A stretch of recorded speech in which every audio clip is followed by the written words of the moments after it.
From downtown, this is Tim Kitzer from NBA Jam, and you're listening to NintenDomain Podcast. Boom shakalaka! This week on NintenDomain, Nintendo continues to pretend there isn't a Switch successor, and there's still no sign of a February Direct. In a race between inputs, can the Weiner Controller catch up? When it's too loud, get louder.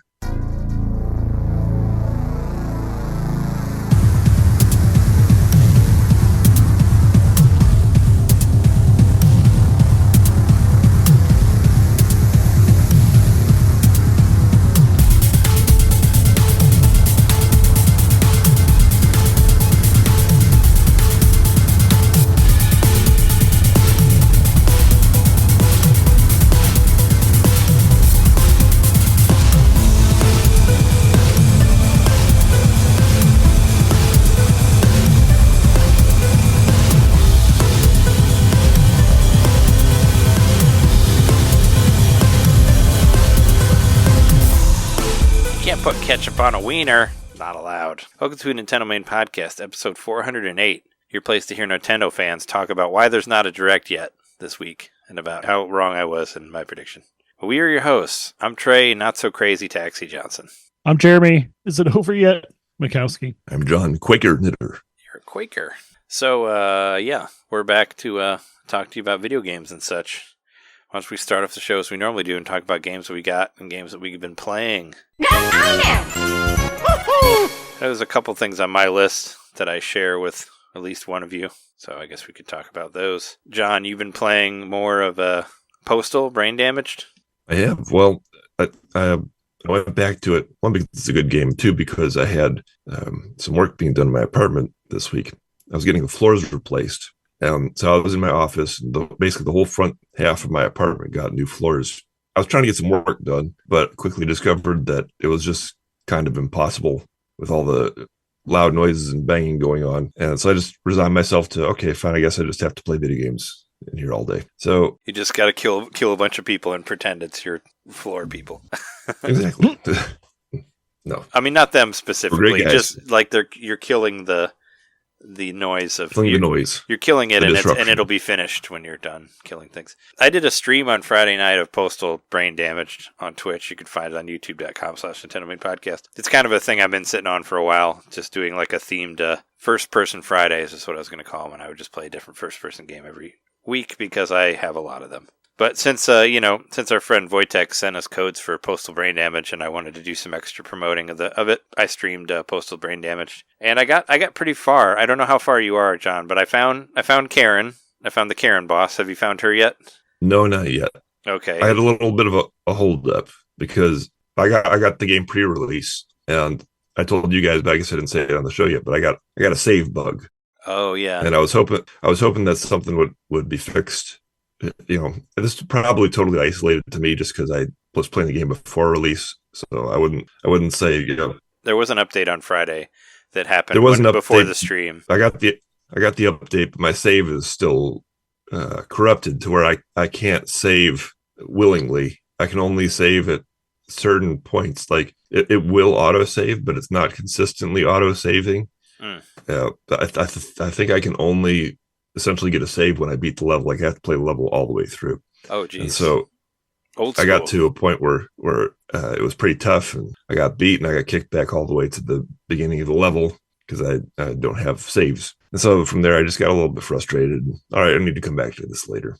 So I ended up hanging it up for a bit. So I didn't get really any farther than I did last week. Oh, okay. I thought, because I remember you saying on the Slack that there was that you ran into a bug where you couldn't save, but then I thought you said that it fixed itself, or you thought it did. I thought or so. Maybe just because it auto-saved. I thought it had fixed itself. That's when I realized that saves only occur when I beat the level, essentially. It won't auto-save at any of the checkpoints, and I certainly can't save on my own. So I just got to play through the game and do good, I guess.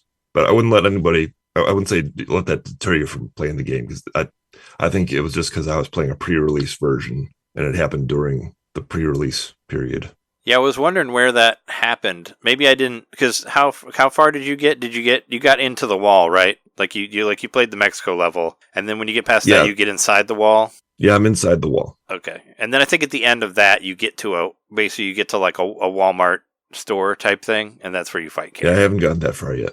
Yeah, and you fight a giant Karen character, which was pretty hilarious for what it was. That's funny. Because she just kind of keeps saying like, "I want to see the manager."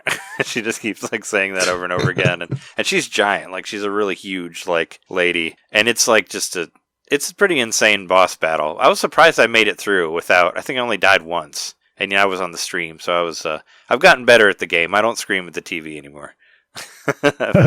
I've gotten better, but no, it was a lot of fun. I got farther in it. I mean, I guess I don't want to say too much because I don't want to spoil it. But I did find the TV, and the game keeps going after that. I did find a TV, because that's like what your main thing is. And after you defeat Karen, you find a TV in like the Walmart that you're in or whatever. And there's like escalators, and there's like different levels, and there's like aisles, but everything's kind of destroyed in the middle. And there's the Karen boss, but there's also like hundreds of other characters coming at you. So it's a pretty hard boss.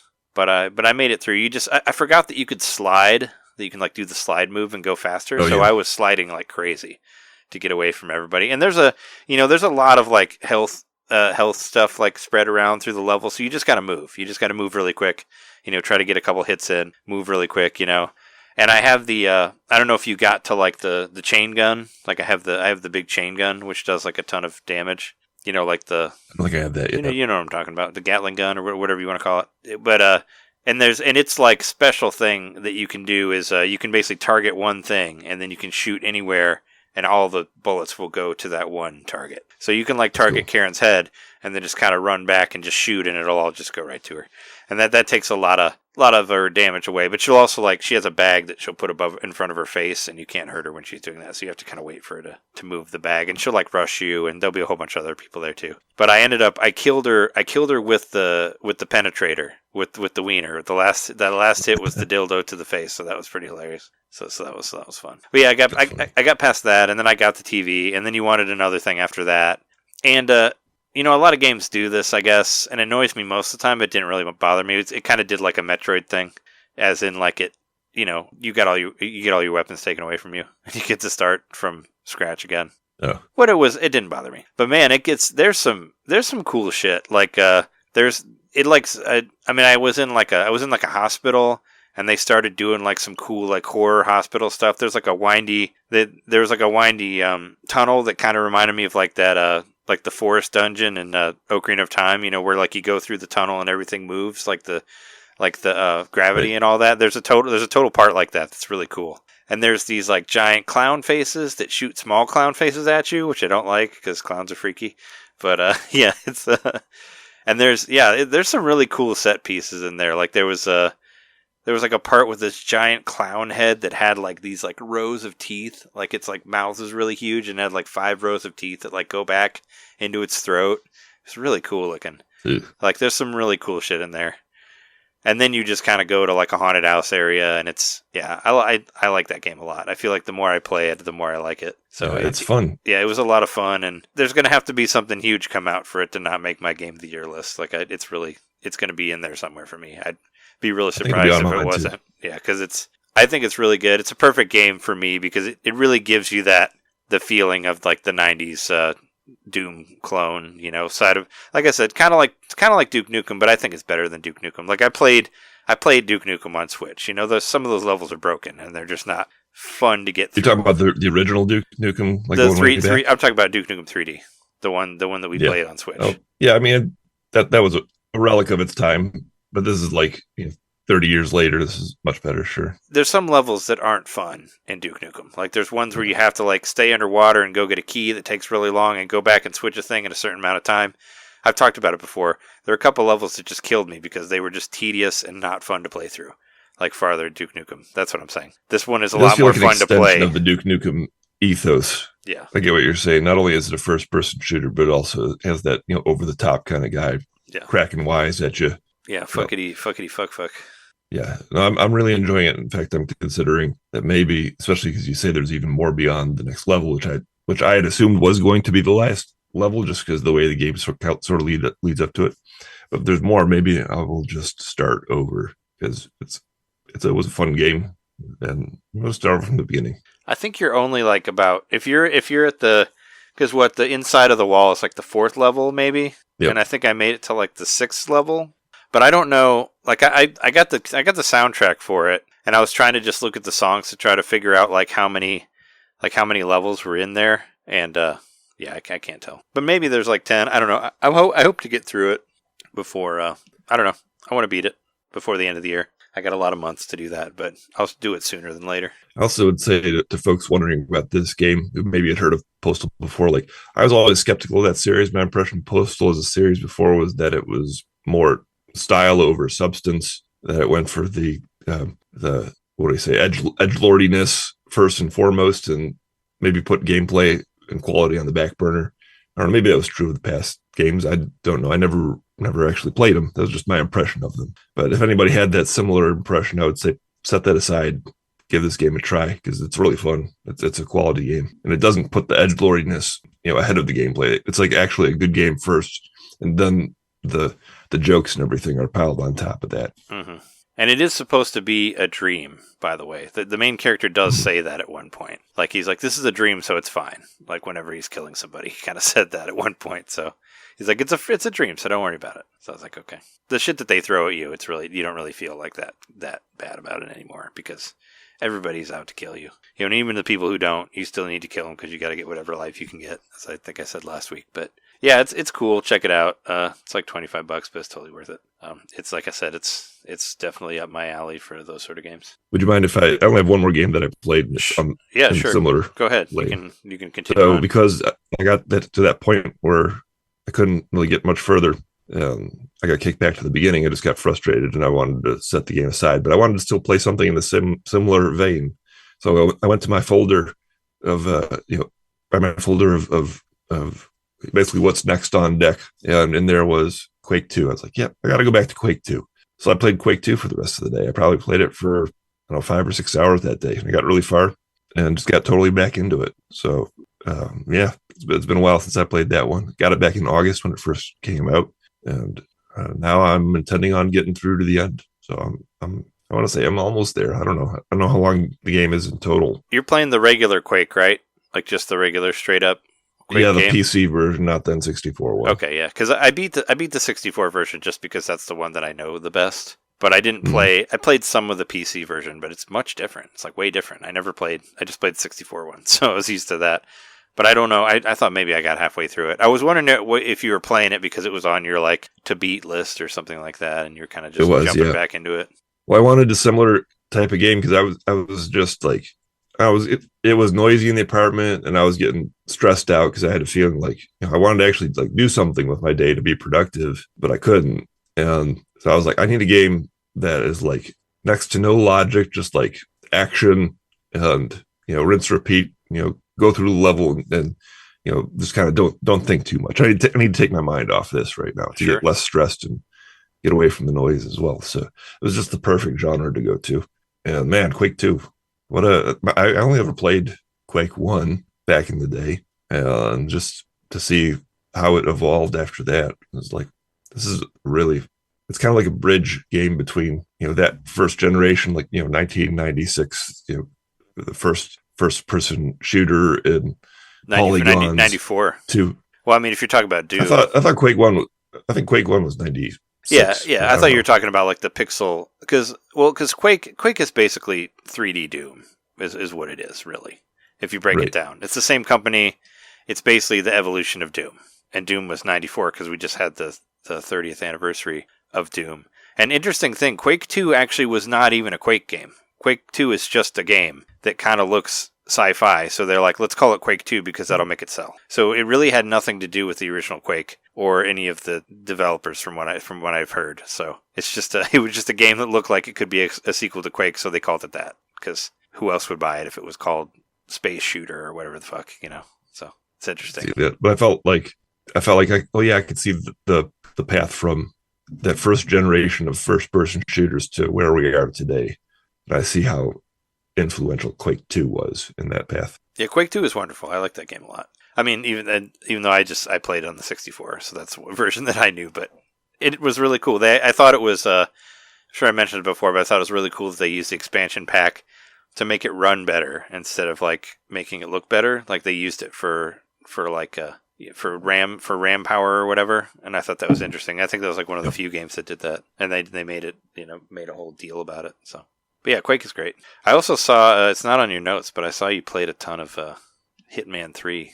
You went back to that, so yeah, I went back to that. Like I said again, just playing the newer one for a minute, just scratched. It just got me like itching to play the older ones. That's kind of confusing how I said it. The newer remaster of the old one got me itching to play the modern series again, which is just like, I don't know, to me it's a masterpiece. And I realize how much I still have left to do in that game, despite having 575, now probably 585 hours in it. There's just so many more costumes to get and weapons to get, and I got to go in and actually systematically see what I still need to achieve in that game, because there's still a lot left to do. I always get tempted to just go in and run and gun and mess around, and I would say probably 60-75% of the time I'm just messing around and poking at the mechanics of the game to see what pokes back and just have fun in that kind of way. But I really want to actually go in and see what I have left to do, because there's still so much left to earn. A lot of content packed into those games. Is there like a checklist or like a whatever, or yes. like a achievement? Yeah, you can. So like what you're looking for. You can see every challenge on the menu, every challenge that you have left to do, and there's a graphic and some sort of hints as to what there is. They don't tell you the whole thing. They don't tell you exactly how to do it, whatever. But they give you enough of a hint to be like, oh, I need to try this. I need to try that. And yes, you know what you have left to do, and stuff will be grayed out. Like if it's something you haven't done yet, it'll tell you what your reward is if you do that. Yep, they make it pretty clear. Cool. Did you want to talk about your shelves? Yeah, the last thing that I did this week was I had these media shelves, which I bought like over a year ago, and they're the kind that go from like floor to ceiling, and you have to secure them to the wall because they're so top heavy and they'll tip over. Well, I built these things a year ago, and then one of them did tip over and cracked and everything. Like after that happened, I was just like, I don't know if I really want to put all my stuff on these things. I just didn't trust them. I had bad juju from just like experience of it tipping over. I just kind of put it in the corner, and I stuffed some. I have these like black storage bins. I propped those against the shelves so they wouldn't fall over, and I just kind of left them there for like a year. And finally, I got these floors replaced. I had to move everything. I had to move all my furniture into the other room, including those things. And then going to put them back, I was just like, let me resolve this once and for all. And I figured out that because of the way they're assembled, you basically have a bottom half and a top half that you attach together, and that's why they were so weak and untrustworthy, just because structurally there's a bad design. Like they shouldn't be split in the middle like that for something that big. And I decided I'm just going to remove the top half. They're not really meant to be that way, but you could do it. Remove the top half and put the one board that was supposed to go on the bottom of the top half. Just make that the top half of the shelf. And now I just have half a shelf.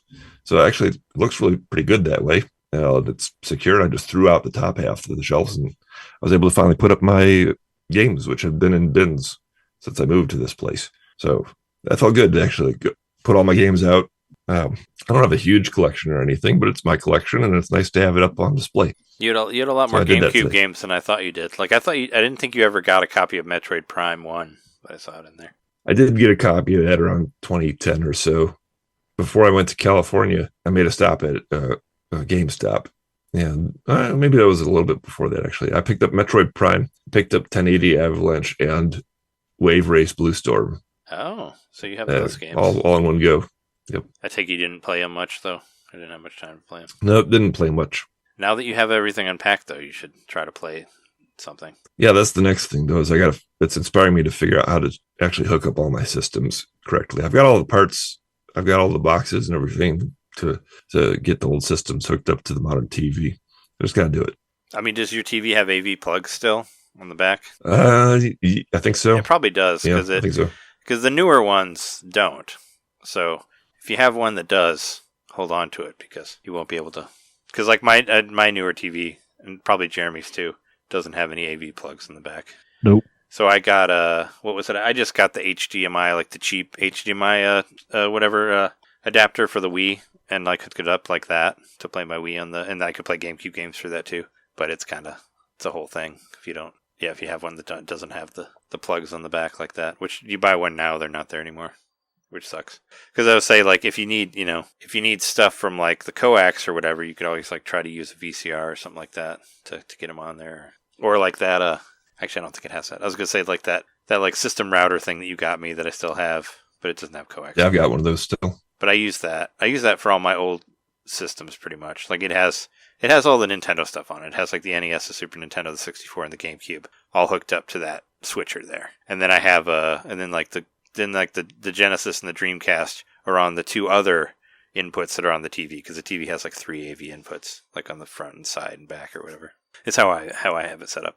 But yeah, now that you got all that stuff out there, gotta play something. Yeah, hooking it up is going to be another day, but hook up your Wii and play a GameCube game. Those games are good. Cool. Well, I've kind of just been playing like a little bit of a bunch of different stuff, like since last time. I did get that Goemon game working, and just because I want to say the full name because it's incredibly long. I'll see how long it'll take for me to get through it. Otogi, Kasugeki, Mameda no Bakaru, Oracle Saitarou no Sainan. That's what it's called. That's the whole name. And it's basically the spiritual successor to the mystical ninja games. And it's made by Feel Good Games. I guess they worked on those games. They also worked on some Nintendo stuff. They worked on like some of the Yoshi's, the newer Yoshi's Island games and stuff like that. It looks nice. Okay. Your little character looks like Goemon. It's not Goemon, but it still kind of has like the colors and stuff. And he has like this little like swirly hairdo. But what's interesting is he fights with like the drumsticks from Taiko Drum Master. So like those flat sticks that aren't like, that are just like cylinders. That's like what you use to fight people with.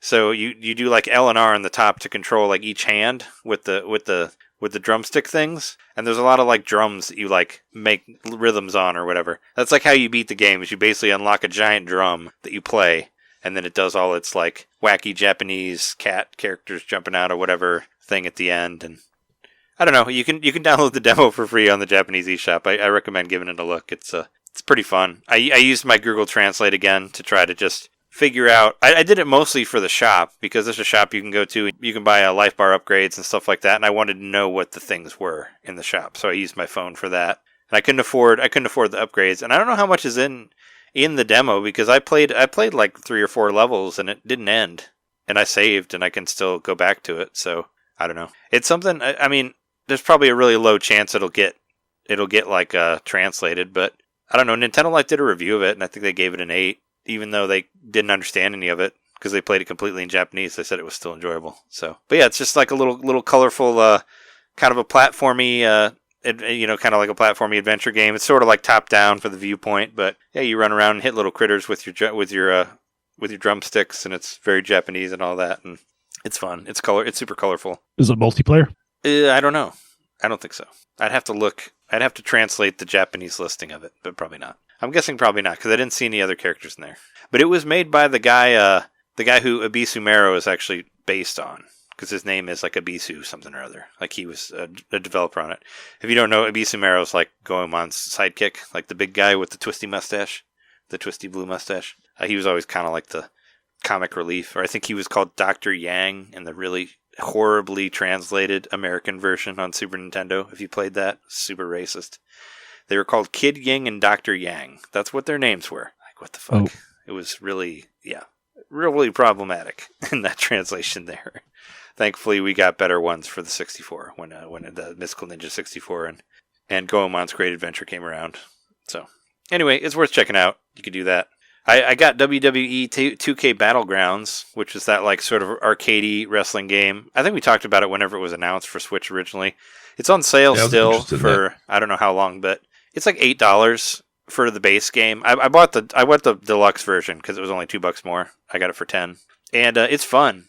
Basically, I got it because I just searched all of the wrestling games that are on Switch just to have an alternate, so we don't have to play AEW all the time for our wrestling streaming show that we do for Wrestle Chat. I wanted like an alternate, so I was like, oh well, I was like, WWE Battlegrounds is on sale right now, and like Shake already has it. And Joe got it too. So, and it's got a ton of it was made old enough that like a whole bunch of the roster has moved to AEW now, like who used to be in WWE.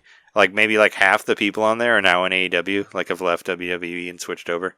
And they got the classics on there too. Like you can get like Jake the Snake Roberts and Typhoon and Hurricane, or was it like Earthquake and Typhoon are in there, and like, you know, Hulk Hogan and Sting and like all, you know, the a lot of the wrestlers that you recognize, even ones that are not alive anymore, like Eddie Guerrero's in there, you know, which is great. Eddie Guerrero was one of the best wrestlers ever. He should still be in games, but you know, stuff like that. And there's like a story mode, which kind of reminds me a little bit of like Street Fighter / Punch Out sort of storytelling, because it follows Stone Cold Steve Austin, and he's going around recruiting wrestlers to come and wrestle for WWE. And Paul Heyman's a character in it too, who's like was a booker for WWE and all that. And it's funny because they kind of treat like Vince McMahon like a villain, because he is, especially if you've heard any of the recent news about him. But yeah, I always knew he was a scumbag, but it's been proved more lately. He's officially done with WWE as far as we know. I don't know. I don't really care about that guy. But it's funny, like whenever, like when you're starting the game, because you start the game and Steve Austin meets this bicycle messenger guy, like in the subways of New York, and he recruits him, and you fight all these wrestling matches like in this ring that's in like the subway of New York, and it's all like themed about it, and you know, you can do stuff where you can throw them out of the ring, and like, you know, and they'll get hit. I don't know what happens in the subway one, but there's one where you go to the swamp and there's like an alligator in the crowd, and you can throw him into the alligator, and the alligator will like eat him and throw him back into the ring and stuff like that. So there's like interactive dumb shit like that. So it's kind of more arcadey, like it kind of feels more like a fighting game than a wrestling game, I guess. I mean, it's a little bit less complex than AEW is what I'm saying, but it's still a lot of fun. And the story mode is funny. Like I said, basically every time Vince McMahon, like there's a part where you're like doing like a fan fest thing, and they're talking about this Battlegrounds thing that they're doing where they're looking for all these wrestlers. And Vince McMahon shows up in the TV, and he's like, "Oh yeah, and I got to tell you my idea." And then Steve Austin like unplugs the TV, and he's like, "We're not talking to him." So like you see him for a second, and then he just disappears. And then when I was playing earlier with the Swamp guy, because you play through the bike messenger guy, and I thought that was going to be the main character through the whole thing, but that's just one story part. And then it cuts to like some like I don't know, Louisiana swamp area, and you meet this like alligator guy that was like raised by snakes or whatever. And that's where you go to like the alligator levels, and you can feed people to alligators. So I think there's like different stuff where you fight in different environments with different characters and all that, which is cool. Like I said, it reminds me of like the backstories you would see for like the Street Fighter characters when it's all like overly exaggerated, or like the Punch Out characters, like the openings from like the Wii Punch Out game, like that sort of thing. It's kind of got that same sort of art style. But yeah, when he meets the guy that's he's like, "Oh, you're raised by snakes, right?" He's like, "Oh, well, then you should be able to handle Vince McMahon." That's what he compared him to snakes. So there's fun stuff in there like that. There's like a cage match. There's cage matches in there. Tornado Tag, which is something we really wanted for AEW Fight Forever, which isn't in there. You can do that. But yeah, the story mode is a lot better than I thought it would be, I guess. I didn't really know what to expect, but I was like, this game's pretty good. And it was even better for $8. So I recommend it for anybody who's looking for more wrestling stuff on your Switch. Looks nice too. And it's very like, you know, it's kind of, the characters kind of like more chibi, like they're kind of shorter and all that, but it's fun. There's super moves. You can get upgrades that you equip to yourself, like, you know, kind of like a Stadium Stampede a little bit, where you can like heal yourself, or you can up your damage levels for certain moves and stuff like that. Yeah, it's cool.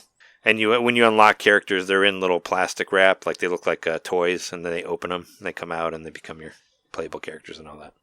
I unlocked Roddy Piper. He's in there, like Ravishing Rick Rude. Ric Flair, like a lot of, you know, those older wrestlers are in there. So you can check that out. A game that you should not check out, just that I just checked out just for science, is I bought one of those fucking dumb hentai games on Switch. Because it was a hentai golf game, and it was like $2. Hold on, if your children are listening, please send them to the bedrooms for just a moment. It's such a dumb game. It is so stupid. It's not even like, whatever. So yeah, it's a game. You said there's only a few holes in the game, right? There's 5 holes that you play because it's a golf game. No, I just thought I would try it just because, you know, I like to collect dumb golf games, and this is the dumb golf game. But man, this is the simplest golf game I think I've ever played. It's pretty much like you just aim and you just do the power meter. That's it. Like there's like wind and stuff, and the ball physics don't really make sense. either, like where it lands, or you may hit it like 100% twice and it'll go completely different distances and all that. It's dumb. And then when you complete a goal, you get a picture of an anime girl that has ridiculously huge boobs. It's really weird. It looks like, as Jess said, for one anime we were watching, it looks like they have basketballs under their shirts. Like it's like that. Ginormous. But yeah, it was a couple bucks, and I was like, and I've heard people talk about them. Like I think Alex talked about it on his show, or like one of their hosts would like played them, and I was like, you know what? Just to look at this because it's a dumb golf game, I'll just give it a try. And it's really dumb. It's a really, really dumb game. But you can buy the whole thing for like $2, and there's like 4 DLCs that are all free, and then you can just download. Wow. And it's just more golf courses, I guess. And I guess you beat a certain amount, and there's like 5 there's like 5, holes that you do, and every time you beat one, you see like the picture of one of the hentai girls, and each time you beat a hole, they take off a piece of clothes or whatever. But it's not like, it's like they're wearing a hat, and then they're not wearing a hat, or they're wearing a jacket, and then their jacket's not on. And then like the final... I mean, it could just be getting warmer, the clouds. Yeah. And then like the final fifth one, it's always them just in their underwear. And I was like, this game is dumb. But I just wanted to see what it was like. But don't get it. It's gonna give your Switch viruses. Like don't download that. It's bad malware or whatever. Probably. I doubt it. Does it have the mode in it like the Switch Sports, or no, the Wii U Sports, where you put it down on the ground and swing your hands over it? No, nothing like that. That would make it that would involve more effort. Like this game is a very low effort game. There's only one song that plays through all of the holes, and it's like very, very simple. It almost feels like it should be free. I feel like they should just give it to you just to see like what weird Japanese kids play, or whatever. It's a very, very weird game. But what's not a weird game is Wavetail. You remember that game? It was It's basically like I remember you posting it on Slack. It came out last year. It's basically it kind of looks a little bit like Wind Waker, a little bit like Wind Waker mixed with Sonic, kind of. You're a little character that can like surf on the waves, and you basically, you surf on water, and you go from like level to level, and there's like 3D platforming and stuff like that. It's like all like, kind of cel-shaded art style. It's fully voice acted, which I was surprised by, and it got really good reviews, and I just never wanted to pay the full $30 trigger on it. But it was $15, and I was like, hey, let's try it out. And I'd played it today, and it's good. Like, I like it so far. There's like the story is like I guess they live on an island. They're not supposed to go in the water, but there's this shadow creature that shows up that like is under the water that's supporting you. So now you can walk on water, and now you can just like run around and go from place to place. But there's like a hookshot thing of sorts where you can shoot up to different things. It's like I said, it's like kind of feels like a Sonic game, which I think you originally said when you posted it on Slack. But I don't know, watch some videos of it. It's cool. It's on sale for I don't know how much longer. But on the subject of Postal brain damaged, I also played Project Downfall. And we mentioned that last week because it came out on the same day, on Friday. And it's basically kind of, it's a first-person shooter, but it's more, it's less like the Doom clone. You could almost say it's kind of like Super Hot from what I understand. Whereas like, everybody kind of moves when you move, and it's like from like segment to segment, that sort of thing. But the interesting thing I heard about it is that it has multiple endings. It has like 14 and 15 different endings, depending on what you do.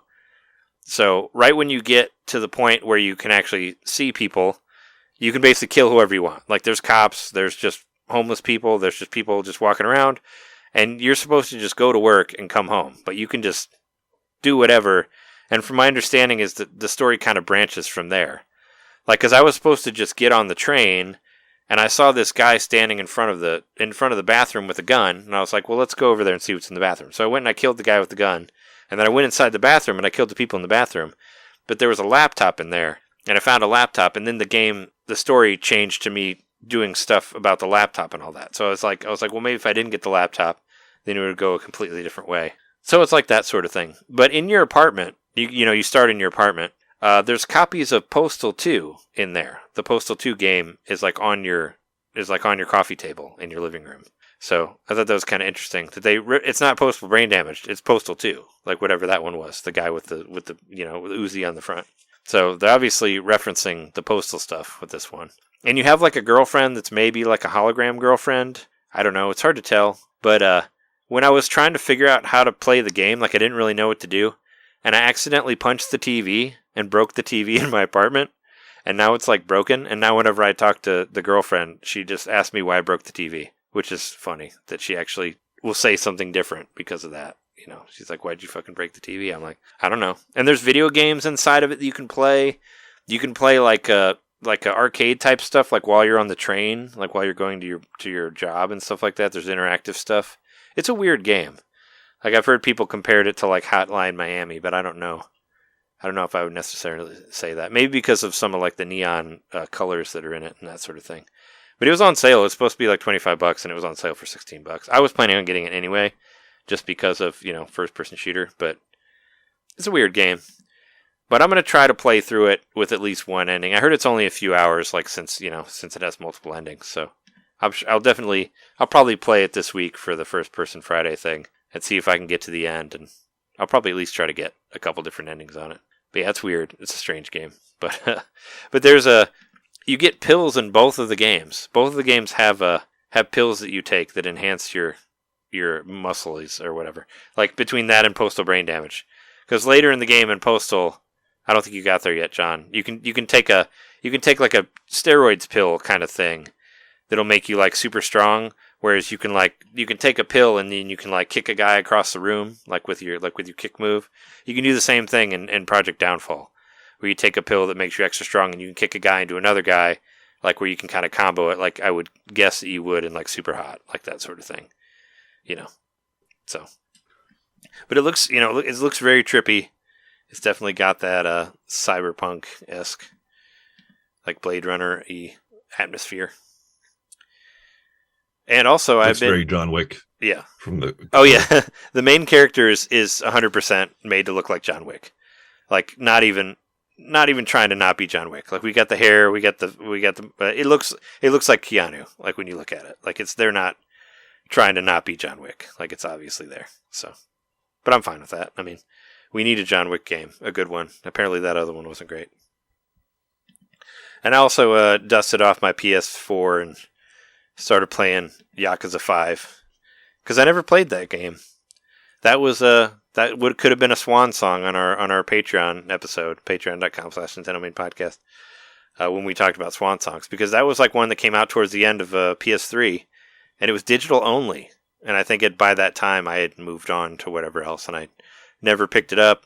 And they re-released all of them, you know, for like later, you know, you can get all of them on whatever system now. And I think 5 was like $5 or $6 or something like that, so I bought it just to have it. And, you know, you hear everybody talking about infinite wealth and all that stuff, and I'm like, I still need to go back and finish Kiryu's story. I got to get all the way through. And because the WWE 2K24 is about to come out, 2K23 is on sale, so I bought that also for $15. So I played 2K a little bit, and I was like, you know what, I should play Yakuza 5. And I really wish I would have known that Yakuza 5 is like there's fucking racing in there. This is you're a taxi driver. Like you start off as a taxi driver. That's what I'm talking about. Not So Crazy Taxi. And these Yakuza games are made by the same people who made F-Zero GX. So it's kind of a trip. I was like, fuck, if I knew there was so much racing in this game, I would have played it a long time ago. But yeah, you're a taxi driver, and there's, like I said, there's crazy, you know, there's not so crazy taxi. There's taxis, missions that you do, but you have to obey the rules of Japan. Like you have to, you know, you lose points if you like drive through red lights, or you got to put your turn signal on, or you also need to like talk to the person who's in the back seat while you're driving at the same time, and not accelerate too fast or not brake too fast. There's like all this stuff to do. So it's really like nerve-wracking kind of. But there's some levels where all you have to do is just figure out what you're going to say to the person in the car, and you don't have to actually drive. But my favorite missions are the highway missions.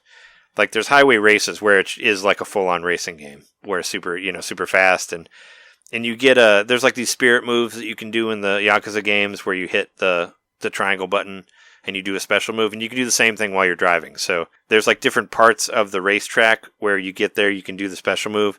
There's like a special drifting move that you can do, and there's a special like acceleration move that you can do as well.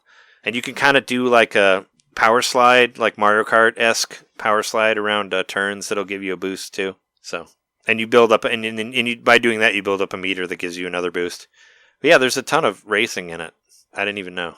And I've only played the Kiryu stuff because there's 5 different characters. But I was really interested. I haven't got to it yet, but you finally get to play as his daughter.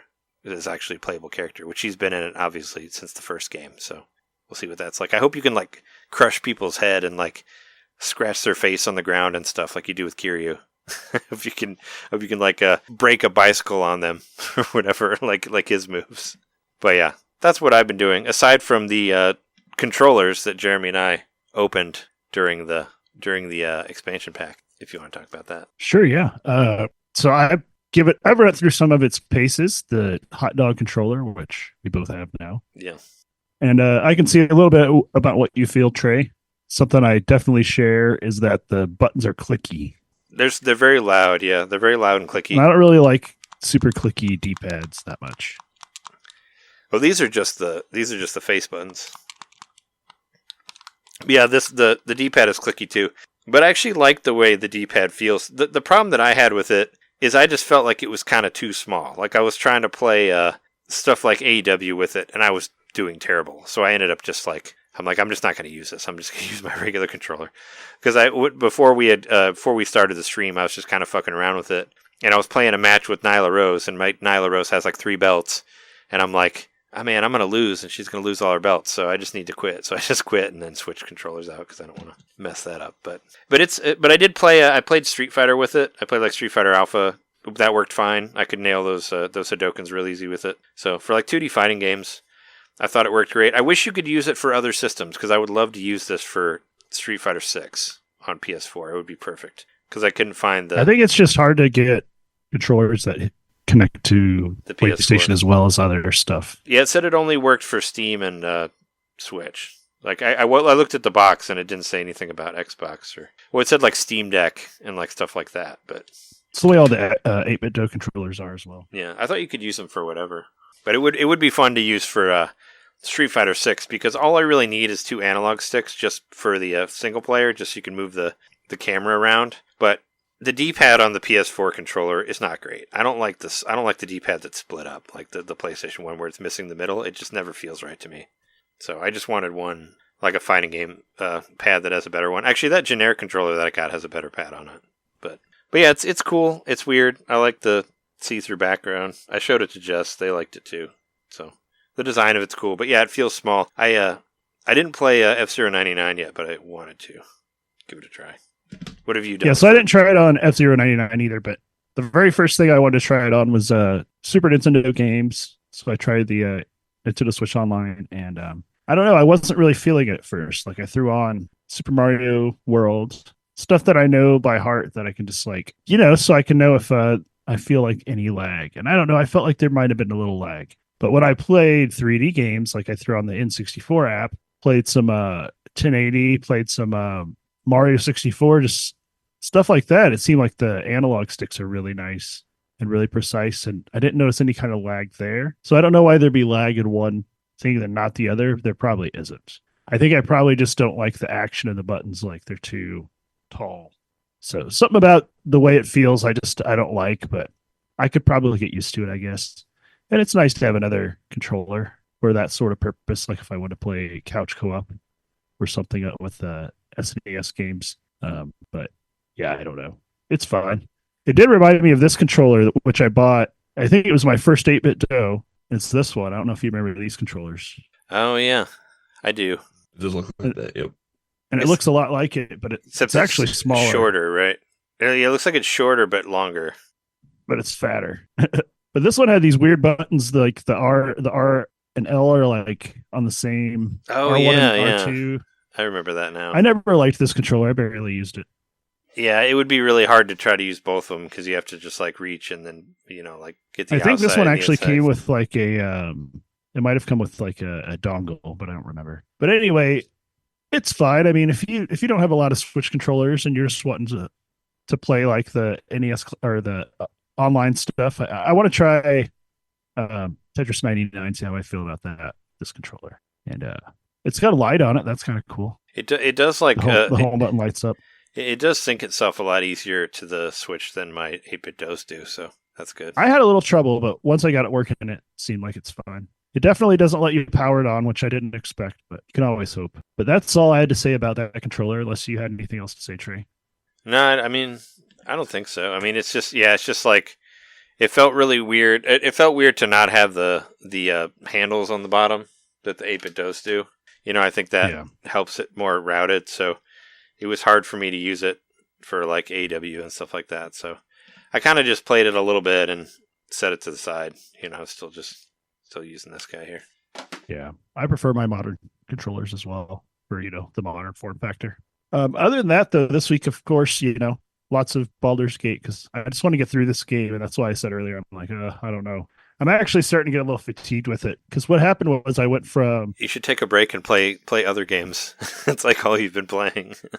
I know. I was finishing up Act 2, and in Act 2, everything just gets kind of laser focused. You're doing this penultimate event, and within that act, and since the battles are so hard, and there was a bunch of battles all in a row, I played that for like over a week, maybe like 2 weeks, like that portion of the game. And so I went from having like no choices to having like so many choices. It's back to like this giant open like area. It's not open world, but it's like a huge open city because I'm in Baldur's Gate. There's actually like a little village that's sort of like a suburb of it too that you go through, and it's huge.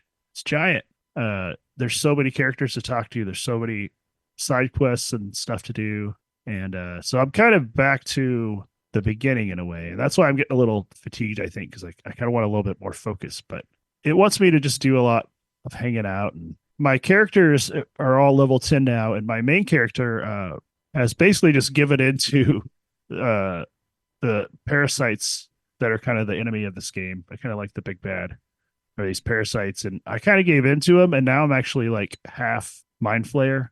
So I'm like a hybrid mind flayer human elf thing.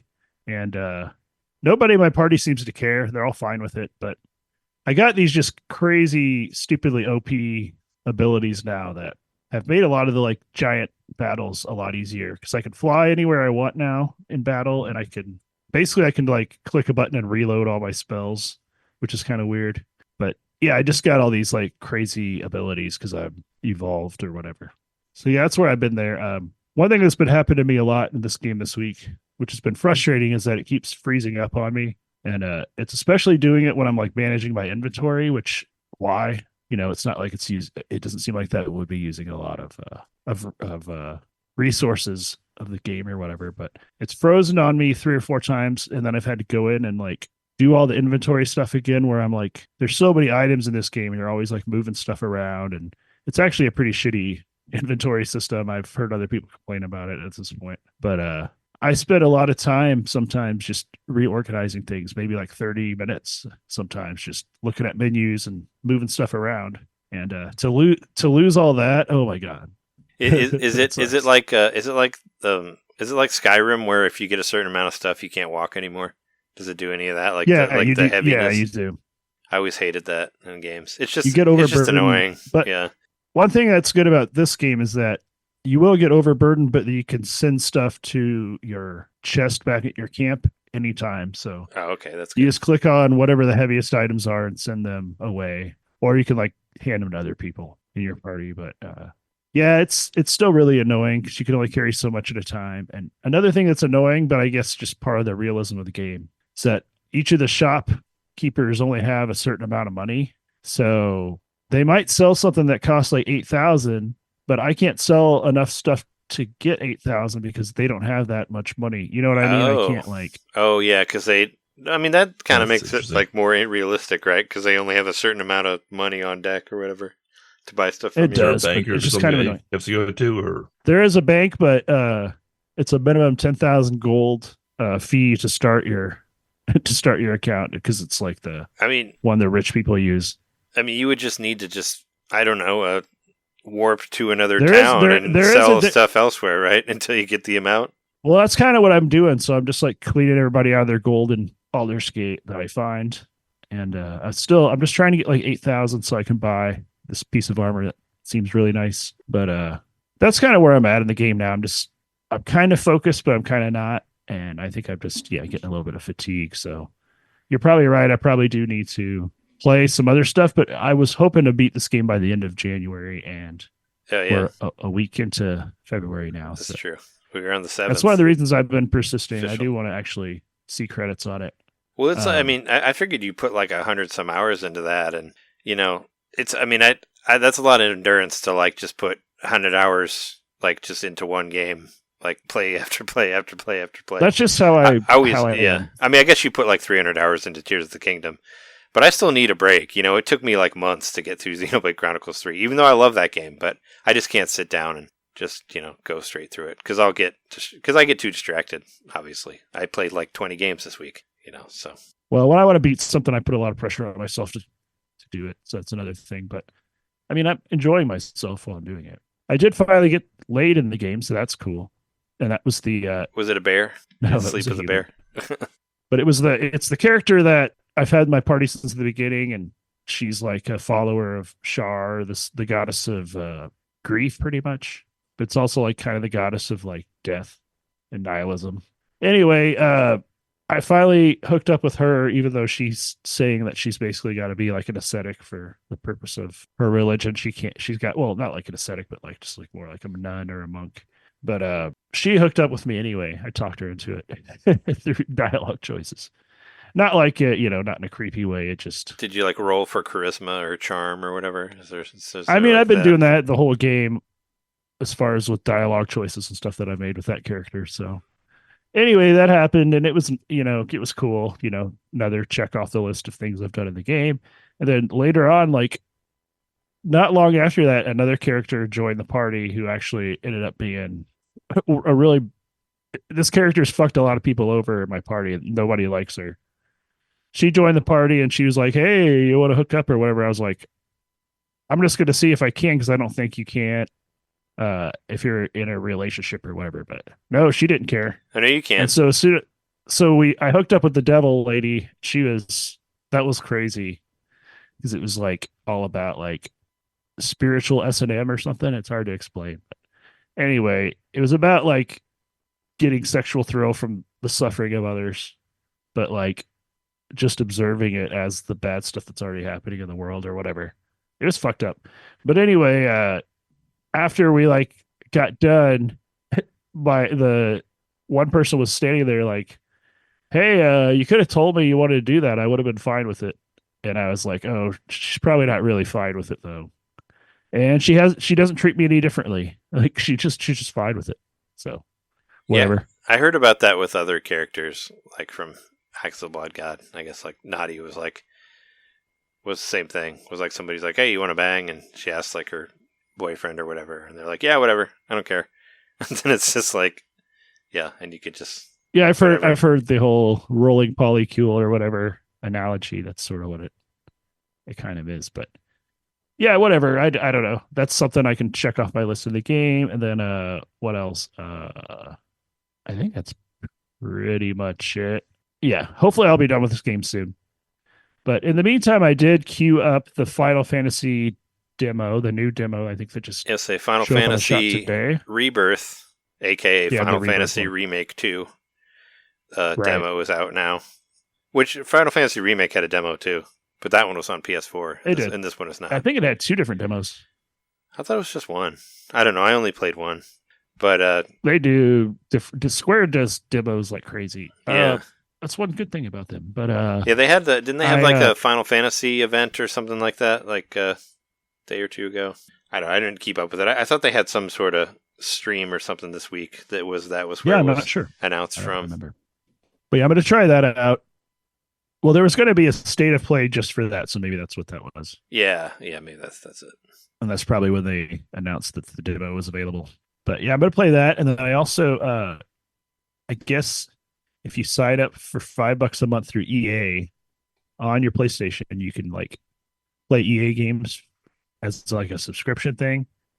So I paid $5 and I'm going to try out the Dead Space remake and the new Star Wars game that Jedi Survivor. Yeah, that one. Yeah, I was going to say, I don't think it's Jedi Outcast. Even though that game is really good. I really like Jedi Outcast, but that was a GameCube It's not game. Jedi Outcast. It's Jedi Survivor. Yeah.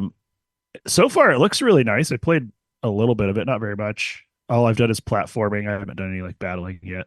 For Star Wars or Dead Space? Star Wars. No, I don't think there's a lot of platforming in Dead Space. Maybe there is. Oh, well, I mean, there's like the 0G parts that's kind of sort of platformy, I guess, where you jump around in 0G levels. But I've heard so many recommendations about playing the first Dead Space, and I never really have. So I love the first Dead Space. I played through that game supposed to be pretty twice. Good. I even played the iPad Dead Space game. Oh. But I played Dead Space 1 and 2 and 3 for a little bit until I realized it was terrible. And I stopped playing. But 3's pretty bad. 3's bad, yeah. I don't know what the fuck happened. Like I thought 1 and 2 were awesome, and I thought the iPad game was great too. And I even played through the light gun game on Wii too, Dead Space Extraction or whatever it was called. And I watched the animated movies that were on Netflix. I was big into that game. I thought that Dead Space was the evolution of Resident Evil, where Resident Evil was over here making shitty games. Dead Space was the future. We have like zombies in space, and you can finally run and aim at the same time. You know, and then we have Resident Evil 5 that has bad controls, and then we have 6, which is had a really even cool worse. like UI. The UI looked really neat at the time. Yeah, and it didn't have a HUD because like your life meter was part of your suit and like all that sort of thing, and all of your project from your helmet into the air. Yeah, there was kind of like a Iron Man thing before Iron Man, like within your, you know, kind of like that would show you when you were changing your options, but also like you had like there was a big line on your back, or like, you know, dots that represent your health meter, and there's also a little like half circle that kind of represents like the charges in your guns and stuff. So there's like nothing on the screen. So I thought it made it incredibly immersive. I don't know. I played through it twice. They took it and they put it on your suit, so it's still on the screen. It's represented graphically. Yeah, it's it's part of the world, you know. So yeah, I'm going to try those games out this week, and then. Also, when I was going through my stuff, I found you bought me Dragon Quest VIII a few years ago, and then Dragon Quest IX. I also found that, and I'm like, I got to play through one of these because I've heard good things about both of them. You should play 8. Well, the reason I told you before, the reason I got 8 was because 8 was the closest to 11, and you really liked 11. And if you liked 11, 8's similar. It's like the same sort of style, but doesn't. I know I put a little bit of time into it when you first gave it to me, and then I haven't touched it for years, so it's good though. I played through the 3DS version all the way to the end of the Dragon Quest VIII. I beat it. I like the characters a lot. It's got full voice acting and all that, and it's cool.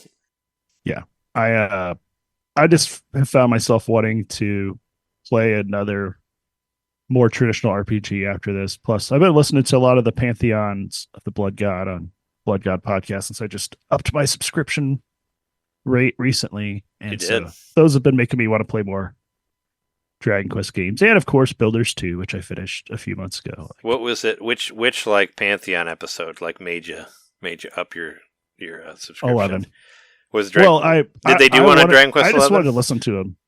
I don't know which ones they. 11. Oh, I was gonna say I don't know which ones they've done. Like, because I haven't. It was always. I really wanted to listen to the Bloodborne one, and I wanted to listen to the Dragon Quest Builders 2 one. That's the main reasons I decided to up it, just to hear those. And then I've been going through the other ones since then. Like, mostly games I've played already because I don't want to ruin anything. But yeah, they're pretty good. I like them. I like those extra episodes. All right. Well, let's take a break, and then we'll come back and talk about Nintendo's earnings and our lack of Direct and Swerve. Sounds good.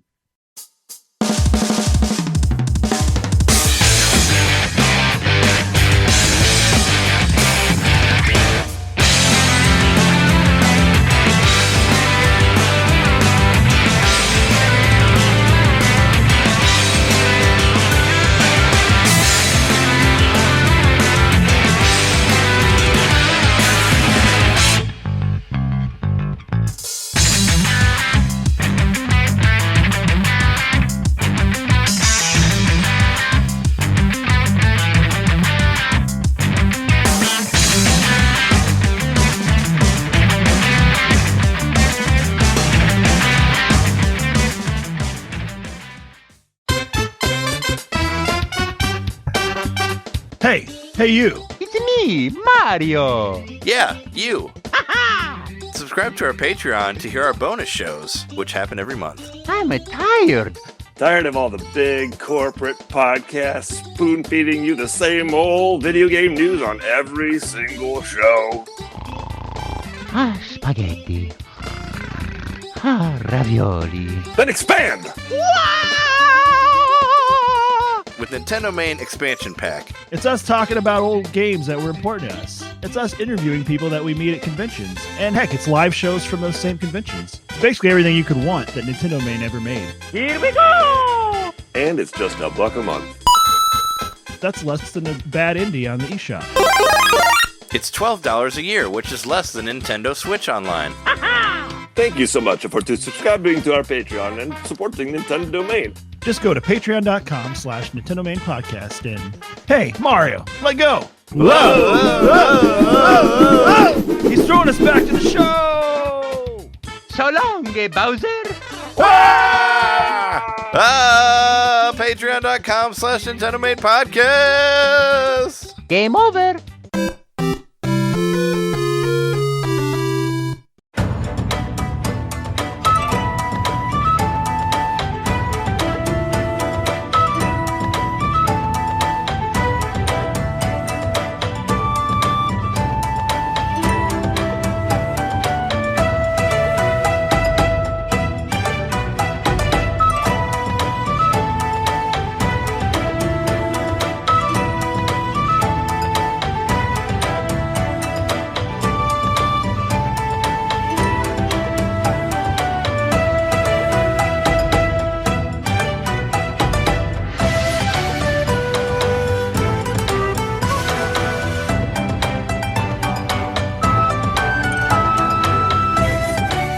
We're back from the break.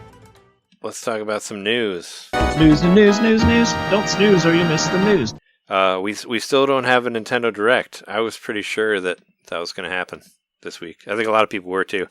So now we're basically in the space where every week somebody's going to say that they've heard that the Nintendo Direct is happening next week. And that's going to happen forever until whatever. JB will be constantly on fire. I saw somebody, was it Nate the Hate?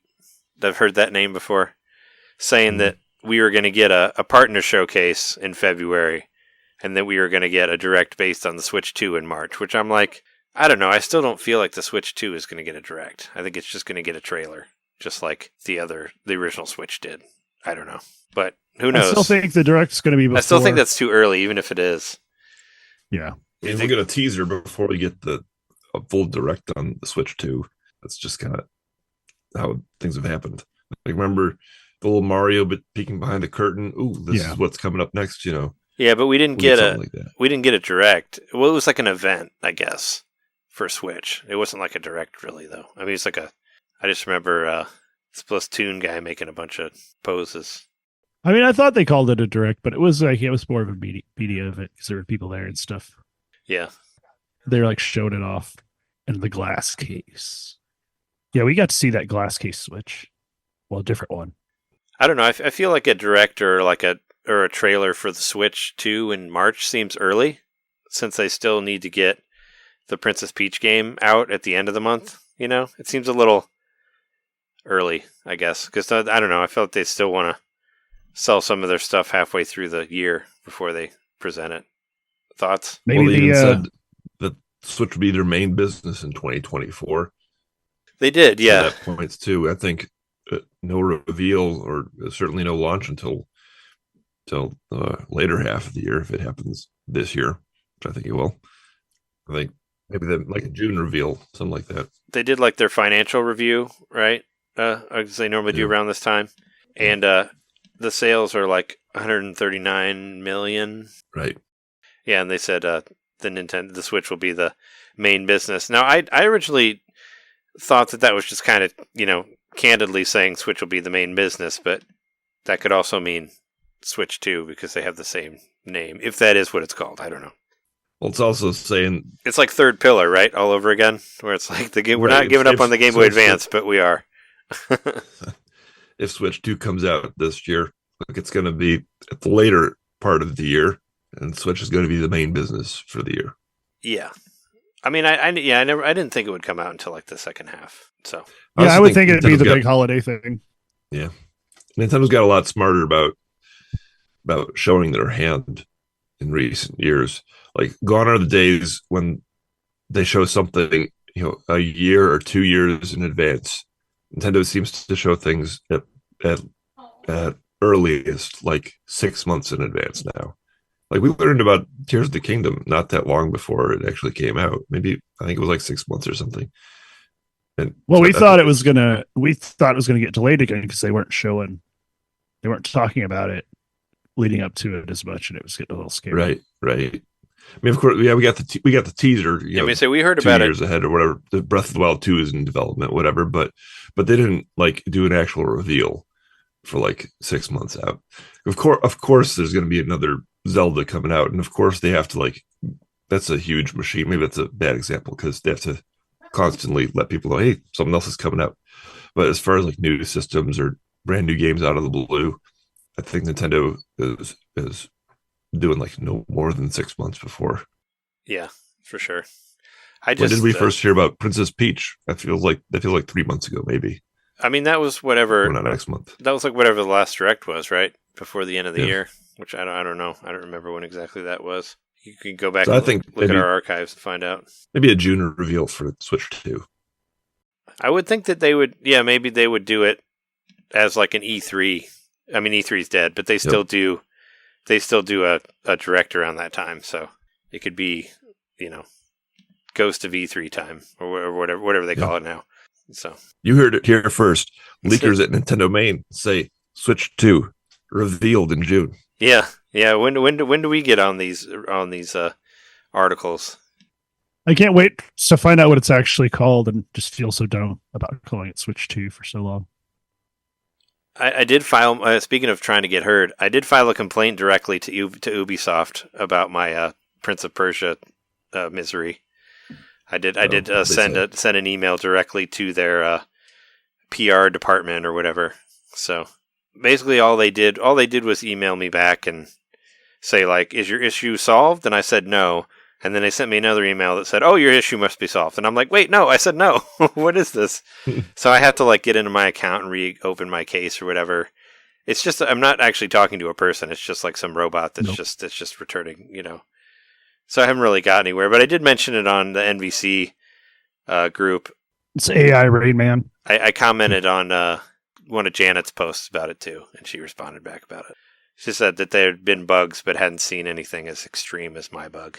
Same with the NVC voice chat. A lot of people saw they were running into other bugs that kind of sounded similar to what I had, but nobody got their save completely nuked like mine did. So I tried, but I gotta, someday.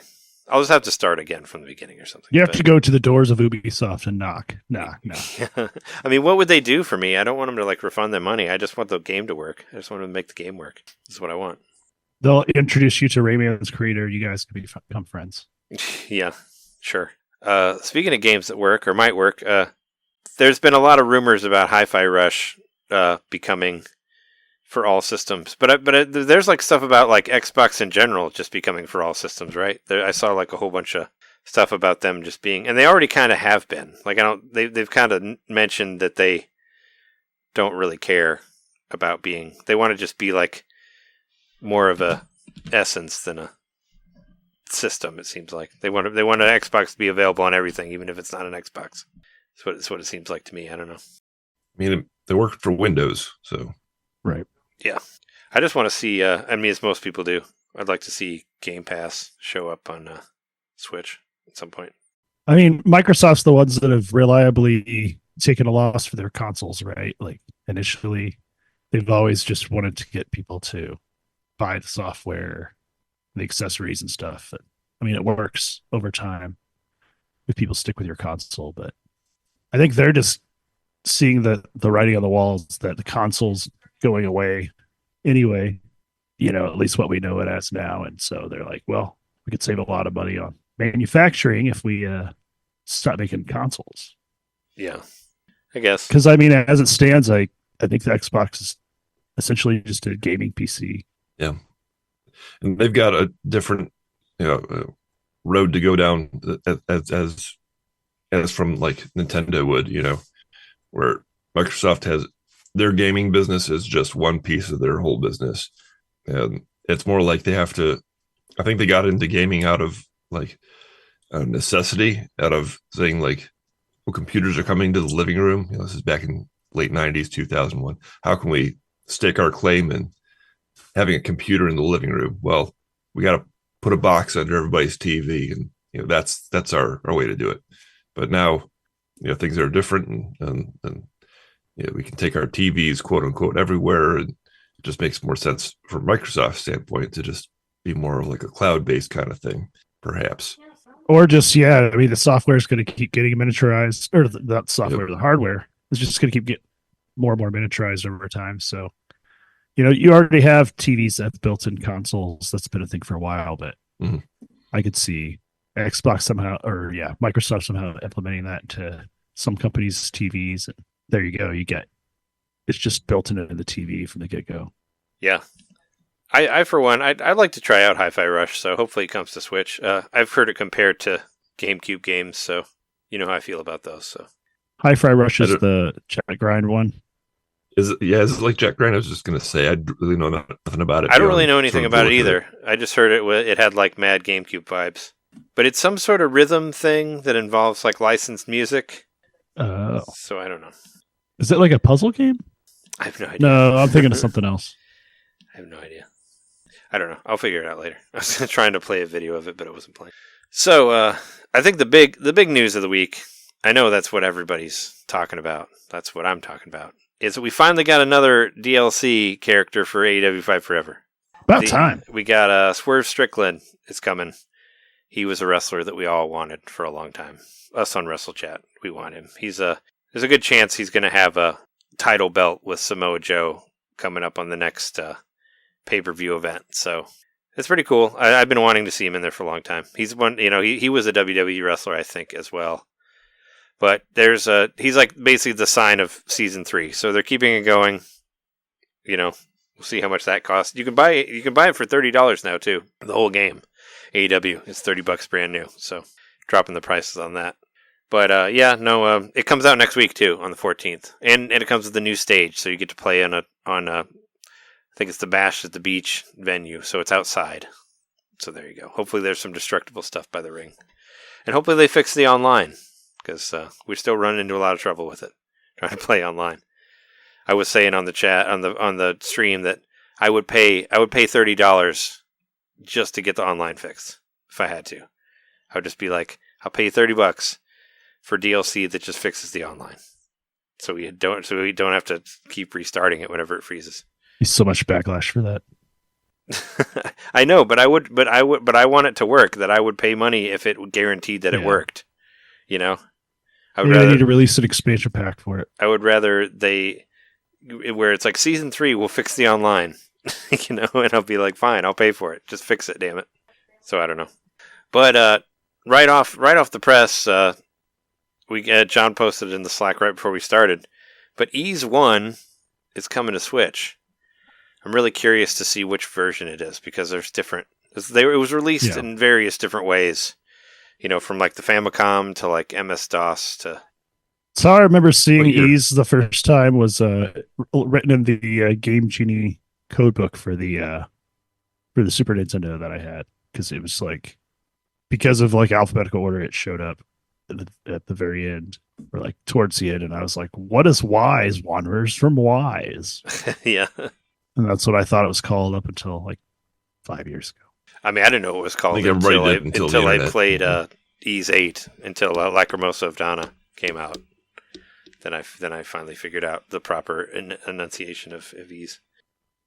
Why is it called Ease? Why is it YS? What does that mean? I really don't know.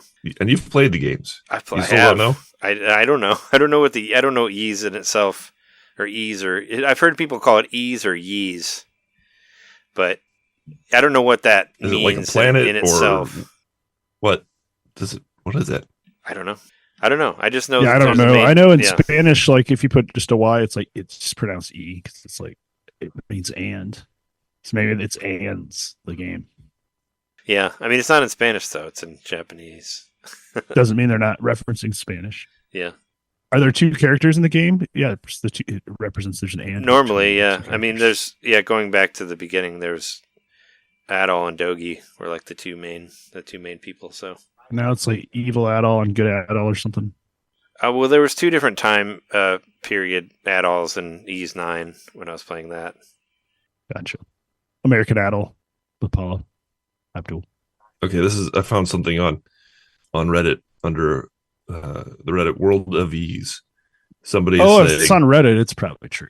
probably true. Yeah, they're always right. Ease is a legendary floating island and was an important plot element in the first games in the series, but it's rarely mentioned nowadays. Oh, okay, that makes sense. Yeah, I never saw a floating island, but regardless, Now we got to figure out why they called it the island Ease. Like, I've talked to that in-game character and figure out what they were thinking.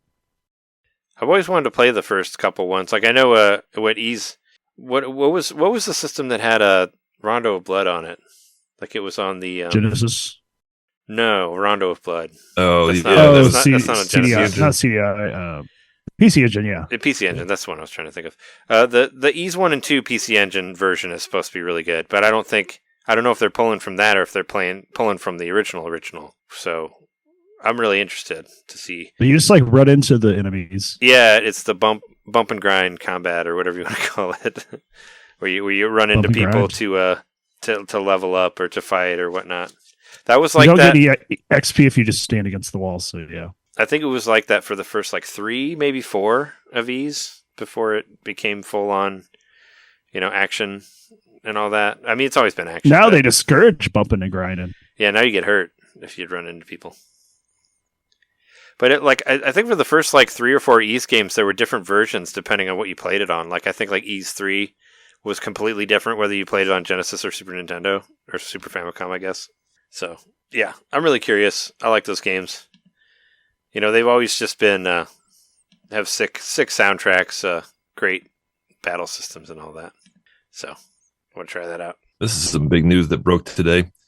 Disney is buying a stake in Epic Games for $1.5 billion. Yeah, what's up with that? So, I don't know if does this mean that you will actually that you will be able to pay for Disney skins? Because I remember back in my day, there was a game called Kingdom Hearts, and Disney would not allow them to have any weapons in that game. That's why fucking Sora has a stupid keyblade. That's why he's carrying a giant key, because they didn't want him to have swords in the game, because that was too violent for Disney characters. And now there's a possibility we might be able to shoot people in the head with Donald Duck. What's happening to the world today? So here's my theory, and I don't know if y'all have kept up with. I don't know. Randomly, Disney will be like, "We invented something," and they'll make a big deal out of it, and then it's not that big of a deal. But it was a month or 2 ago they announced that they had come up with a new way to interface in VR. Yep, I saw that. And it looks so dumb. It's like this. I mean, it's like this mat that is omnidirectional and multiple people can use it at the same time. But it looks like you have to take these little itty bitty steps for it to work. Like they're just taking these little tiny shuffly steps. But that's supposed to add an illusion of movement in the game more. So I kind of wonder if this isn't something tied to that, like some sort of attraction or arcade they're going to have at the park where it'll interface with Fortnite in some way. Maybe not in a violent way. Maybe it'll be one of the, because now there's games where you're not shooting people in the head, Well, I guess, there is somewhat of Disney representation in there already, because we do have Marvel characters. And we do have Star Wars characters in there in that way. Sorry, go ahead, John. I feel like they have a broader strategy in getting involved with Epic, because Epic has such a deep foothold in filmmaking as well.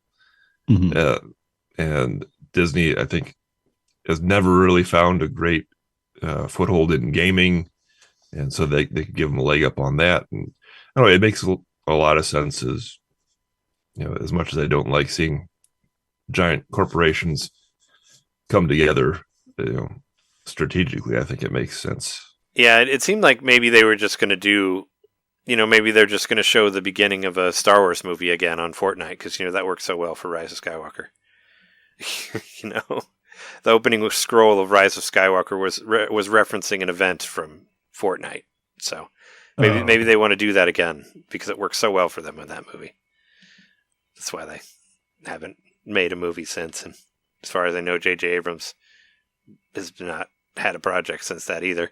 So There's a Fortnite reference in the last Star Wars movie. Oh yeah, the opening of the movie. Oh, shit. The opening scroll references an event that happened in Fortnite. So there's a part of the movie that you didn't see because you saw it on Fortnite. So yeah, because it was an event in Fortnite. We've come a long way, people. Wow. That was the first strike in that movie, among many others. But yeah. Well, yeah, I don't know. I think they're doing something VR or something, but who knows? Maybe it's just they're going to add maybe do like a Disney Fortnite that's kind of like Lego Fortnite or something.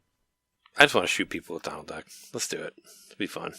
I want a Donald Duck's costume where I don't have to wear pants. Yeah. Have that butt hanging out. And that sweet sailor cap. Yep. Sonic the Hedgehog 3 got some news, the movie. Oh, yeah. Jim Carrey's coming back as Dr. Robotnik. But I think the even cooler news is that the song Live and Learn is going to be in Sonic 3. And that's a song from Sonic Adventure 2, Sonic Adventure. correctly? Or is it Sonic Adventure 1? I think it's 2. I read Trust the same me, article. and we will escape from the city. No, I mean, that's City Escape, though. That's not Live and Learn. Trust your feelings, got to live and learn. Oh, okay. That's that song. I always thought it was called City Escape because that's what it says on my on my iTunes, and my iTunes are always right, even though I downloaded it off Napster like 2,000 years ago. Well, that's good. I was gonna say if you're not doing the Escape from the City song in there, then what are you doing? That's the one. Yep, that will be the whole point of having a third movie. Well, where's Shadow? Shadow's gonna be in there. We gotta see Shadow. And that last one was pretty good. I like Sonic 2 much better The than last the Mario one was movie. pretty good. I mean, it wasn't exactly what I would have pictured as a Sonic movie, but it had less Tom in it, so it had that going for it. Tom will be coming back for this one, unfortunately. I mean, but compared to like Mario, it was a much better movie. It's a better movie than Mario, which I never would have guessed. Yeah. Like I didn't really care for Sonic 1, but Sonic 2 had enough all the Sonic people hanging out together that I liked it. Yeah, all the his friend shit, you can cut all that. We don't need that. But Yep. But the Sonic stuff with like Knuckles and Tails and Robotnik and all that was good. Just get rid of everybody else. Actually, the first movie was bad because Sonic was a side character, not the main character. In the second movie, they corrected that and they made him the main character. And I think hopefully this one will go in that direction too. But also his friend seemed like he was kind of just there. Like we didn't really need him in there. And there's that whole like wedding part that's just like, what is this? Yeah, you can cut all that out. Yeah. So, I mean, it could have been, but it was still, I mean, I watched it on like Paramount Plus or something like that. And it was enjoyable for what it was. Yeah, I'll watch the third one. But Sonic, Sonic's had a couple banger games recently. I heard that Michael Jackson did the soundtrack for this one. For this movie. Yeah, he does a lot of things other than soundtracks, mostly to young children that he pays off. What other what other news do we have on here? It's another. You might want to talk about Monolith Soft. Oh yeah, it's just I mean Monolith Soft I think have been looking for new people for a while, but yeah they're looking for. I saw it. It said looking for a programmer with a 3D action game experience, and I was like, ooh. Are we getting a sequel to Disaster Day of Crisis? The game that us in America never got to play? And maybe you can actually release Disaster Day of Crisis 1? We talked about that. Is that the one that there was the demo of at one point? No. No, I said the same thing. It's the same thing. This is Disaster Day of Crisis never came out here. It was an early Wii game. Like when the Wii first came out. And I saw footage of it and it looked cool. And yeah, what was the game that we're confusing it with? I think it's just called Disaster. There's a Disaster series. Yeah. It's a Japanese series. And there is a demo of it. I think it's like Disaster 3 or 4 or something like that. There's a bunch of them. Yeah. But that's different. Yeah, it's just like where there's a bunch of shit that happens and you go around and help people. And that's kind of how this one is too, except you're part of like this, this like whatever, this like rescue team. And it's all kind of like superhero-y and you do all this different stuff to rescue people for different things. But it was made by Monolith with, you know how they do. They're pretty amazing. So, and whenever they're recruiting more people, I'm interested into what they're doing. I mean, for all you know, it could be more Zelda stuff since they did that too. We got another Splatfest coming up. What's your favorite day of the weekend? I probably won't play this one. I haven't played one in a while. I wish they gave you themes and stuff like Tetris Attack does. But it's happening on the 17th through the 19th. And what is your favorite day of the weekend? What do you guys say? What would you vote for? I would personally have to say Sunday. I think Sunday Because too. I have no reason to get up early and no reason to go to bed early. It's like my only day of the week. It's like that. Yeah, because you work on Sundays, right? Or do you not?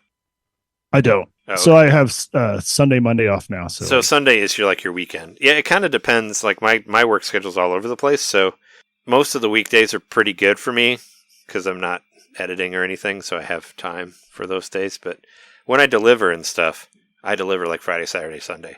So Sunday's better because I stop earlier and then I don't work on Monday. So I'd probably go for Sunday. I Yeah. guess. I use my Saturdays to kind of reset, do chores that I need to do, figure out my plan for the next week, and Sunday is my relaxation day. So I like Sunday.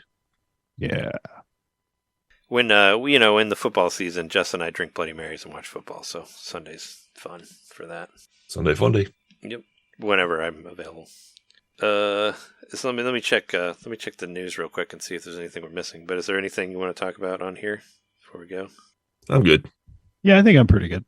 Yeah, I think that's probably fine. We'll have a lot more to talk about next week.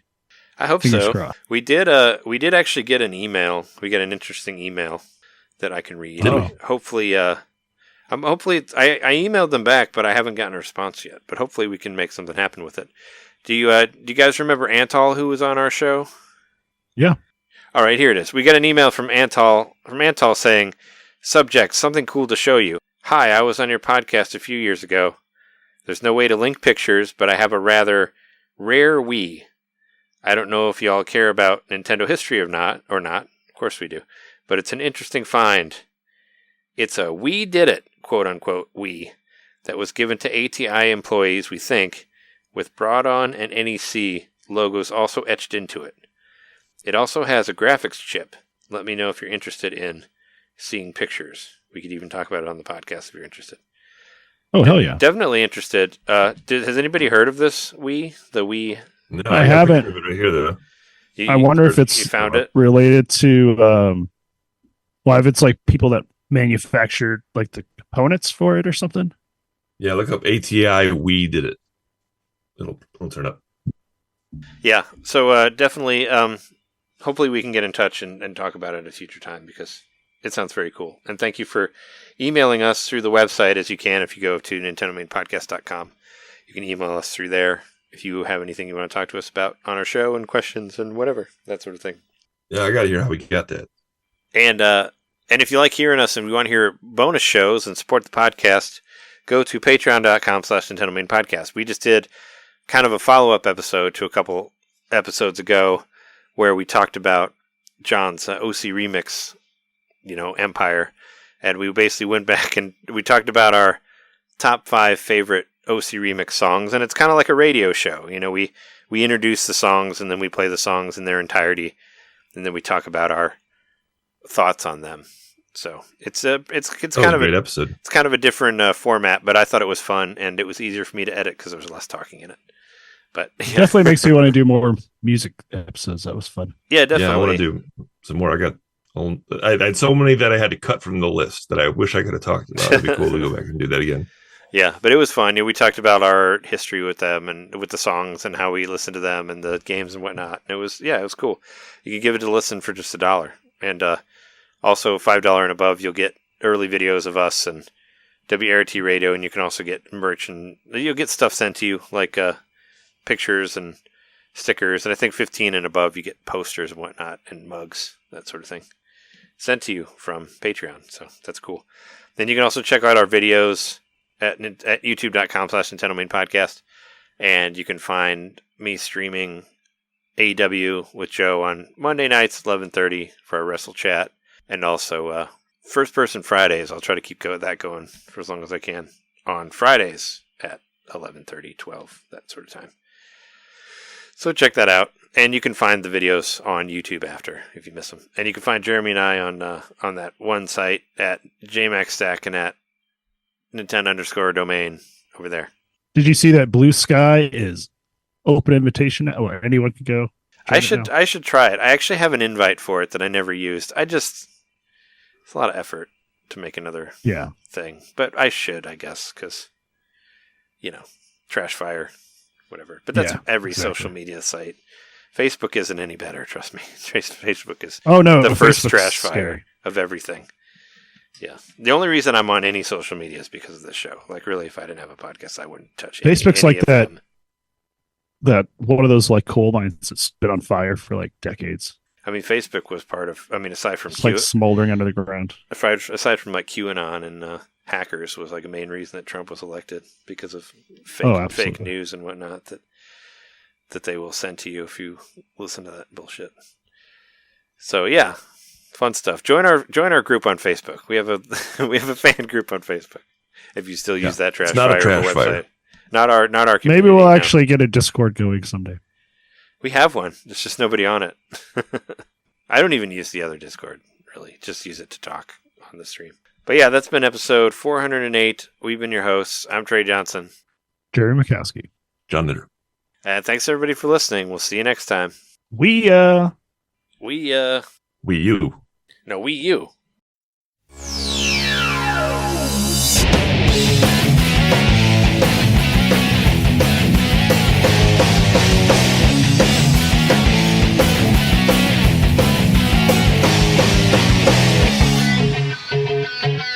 Can you feel life moving through your mind? Ooh, looks like it came back for more. Yeah. Can you feel time slipping down your spine? Ooh, you're trying to ignore. Yeah. But you can hardly swallow your fears and pain when you can't help but follow and put you right back where you came. Live and learn, hanging on the edge of tomorrow. Live and learn from the works of yesterday. Live and learn. If you beg or if you borrow, live and learn. You may never find your way.